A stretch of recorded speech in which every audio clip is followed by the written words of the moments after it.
Au nom du Père et du Fils et du Saint-Esprit, ainsi soit-il. Bien chers fidèles, d'une façon plus rapide et plus succincte, je veux vous communiquer que, en espérant de ne pas anticiper les temps, c'est pour ça que je me tiens un petit peu de façon très générale, mais en cette fête, en ce deuxième dimanche après l'Épiphanie, dans lequel nous donc célébrons les noces de Cana, dans lequel notre Seigneur Jésus-Christ transforme l'eau dans le vin, et miracle par lequel il annonce, bien entendu, bien sûr, le sacrement de l'Eucharistie, la Sainte Messe et le sacerdoce, et tout cela dans la circonstance de la célébration d'un mariage.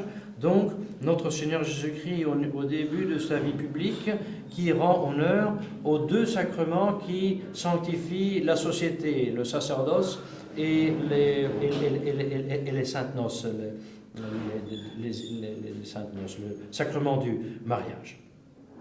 En cette occasion, j'ai voulu prendre occasion de ce fait de vous rappeler l'importance de bien vivre de notre foi en ce qui concerne la réalité de l'Église fondée par notre Seigneur Jésus-Christ. Puisque l'Église conciliaire est une actualisation, une manifestation du mystère d'iniquité, voilà qu'il est très important de se rappeler qu'est-ce que c'est l'Église catholique et surtout comment faire pour reconnaître l'Église catholique avec certitude. Nous l'avions déjà souvent dit et répété, ce que nous enseigne le catéchisme, que nous reconnaissons la vraie Église par des critères extérieurs qui sont la garantie pour la réalité intérieure ou invisible qui est aussi élément de l'Église. C'est l'unité, la sainteté, la catholicité, l'apostolicité. Vous savez que Jésus-Christ lui-même, en étant Dieu qui s'est fait homme, a réuni en soi-même les deux aspects, la visibilité, le corps, le vrai corps, la vraie nature humaine, avec la vraie nature divine et la personne divine, donc Dieu et homme, visible et invisible, non seulement invisible par l'âme humaine qu'il a comme âme humaine, et toute âme humaine est invisible, mais invisible aussi et divin par la nature divine. Tout ce que Jésus-Christ a fait, l'institution de la Sainte Église, les sacrements institués par Jésus-Christ ont tous ces deux éléments, la visibilité et l'invisibilité, l'aspect naturel, corporel, sensible, l'aspect divin de la grâce qui est transmis à travers ces signes sensibles qui produisent la grâce.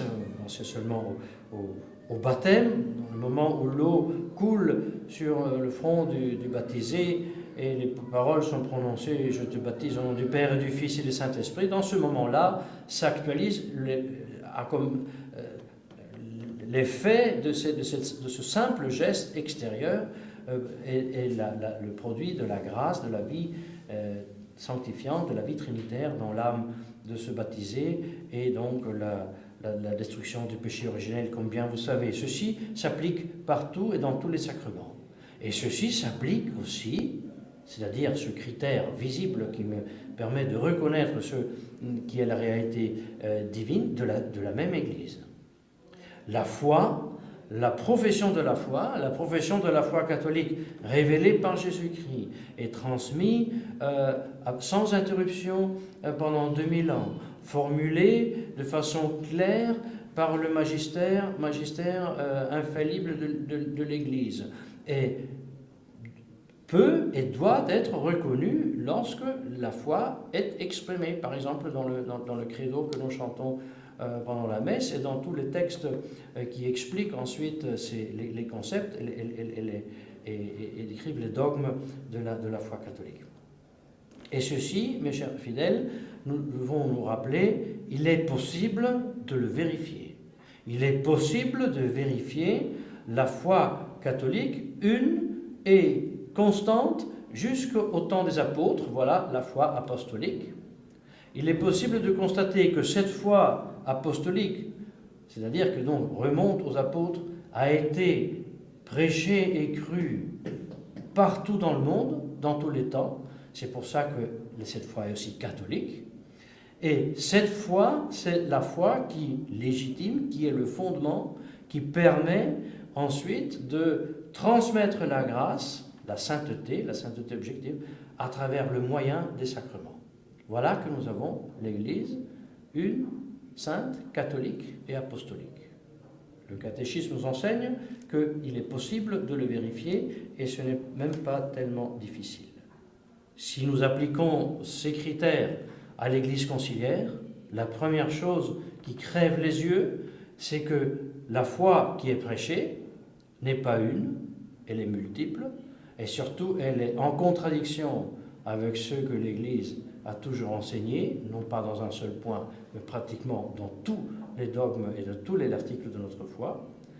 Par ce fait, cette foi du système ecclésiastique de Bergoglio, de Ratzinger, de Wojtyla, de Montini, de Roncalli, n'est ni catholique, ni apostolique, parce qu'il ne rend pas aux apôtres, et surtout, il n'est pas saint, parce que les sacrements qui sont célébrés en fonction de cette nouvelle foi, qui donc détruit dans le germe la porte à la vie éternelle. Et en plus, ce sont des nouveaux sacrements qui ne veulent plus transmettre la grâce que Jésus-Christ a laissée à son Église. Et nous sommes bien obligés de constater que les nouveaux sacrements, en commençant par le sacrement de l'épiscopat, pourtant, on devait dire il y a quelques décennies qu'ils sont douteux. Aujourd'hui, nous avons toujours plus à la conclusion qu'ils sont invalides et qui produisent donc des ordinations sacerdotales invalides. Tout cela vient à corroborer que le système ecclésiastique bergolien, ratzingerien, wojtylien, montinien, roncallien, concile de Vatican II, simplement ne représente pas l'Église visible fondée par le Christ. Et cela maintenant, et c'est douloureux de le dire, mais ça demande de nous un effort, je dirais, après l'avoir fait sur le niveau théologique, un effort psychologique, de réaliser que ceux qui sont là, géographiquement, à Rome, qui sont vêtus de blanc, et de pourpre, et de violet, et ce n'est pas l'Église catholique. Alors, il y a la grande objection. Oui, mais ce n'est pas vrai, parce que déjà les saints papes et saint Pie X avaient dénoncé le modernisme.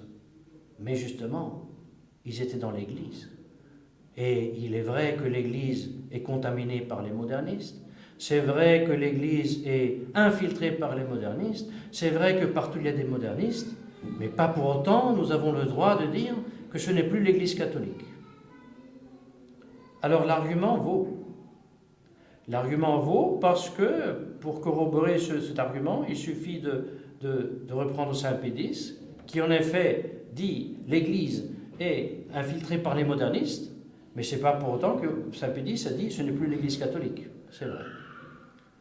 Alors la question se pose, qu'est-ce qui me permet, qu'est-ce qui me contraint aujourd'hui à dire que justement aujourd'hui l'Église, là où habitait et régnait saint Pie X, où habitait et régnait Pie XII, là ce n'est plus l'Église catholique. Qu'est-ce qui me permet, qu'est-ce qui me contraint à le dire?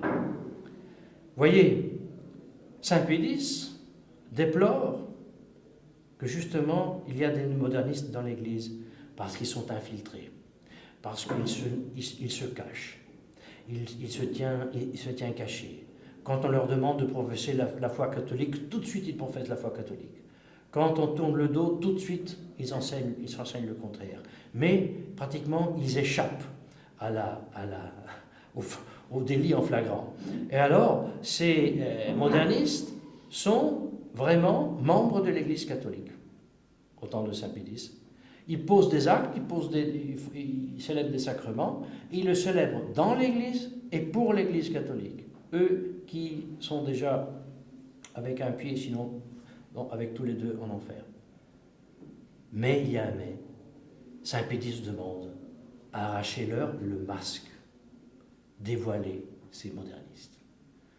Ce qui a été fait, mais surtout ce qu'eux-mêmes ont fait, mais non pas au temps de Saint-Pédis, à l'occasion du Concile Vatican II. Ayant fait ceci, chers fidèles, ils ont perdu leur appartenance à l'Église catholique. Parce qu'en jetant le masque, ils ont ouvertement professé une foi qui est ni une, ni catholique, ni apostolique, parce qu'elle ne remonte pas aux apôtres. Elle n'est pas une parce que chaque moderniste a sa propre foi, et elle n'est pas catholique parce qu'elle n'a jamais été professée partout et ailleurs. Sinon, comme erreur condamnée, ça c'est vrai, le moderniste contient des erreurs qui ont toujours existé, mais ont toujours été condamnées. Ceci